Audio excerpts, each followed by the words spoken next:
Hola, amigos. En esta oportunidad, les enseñaremos a reparar su canaima cuando no les carga. Para eso, debemos destaparla.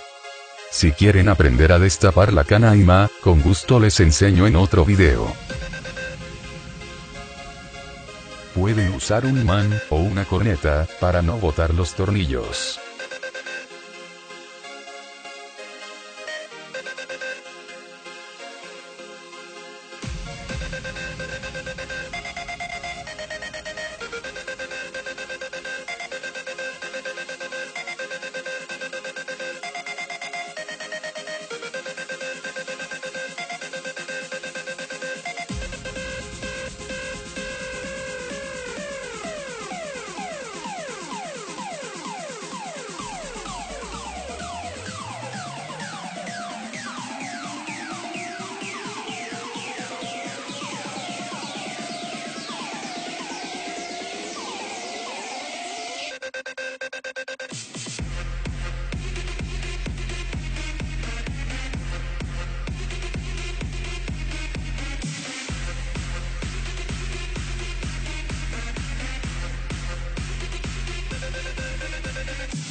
Luego, procedemos a armar nuevamente la canaima.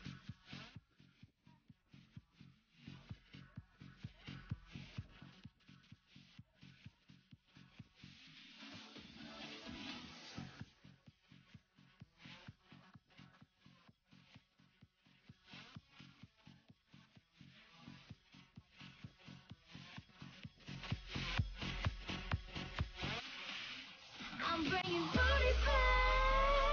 Go ahead and tell them skinny bitches that. No, I'm just playing. I know you'll think you're fat, but I'm here to tell you every interview is perfect from the bottom to the top. Yeah.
Acá, pueden ver que sí funciona.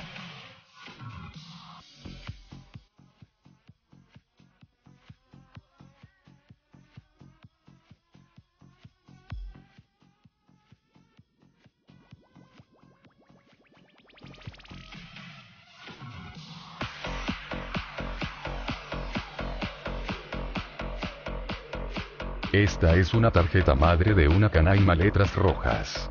Acá pueden ver el fusible, en este caso es azul y está identificado con una letra P.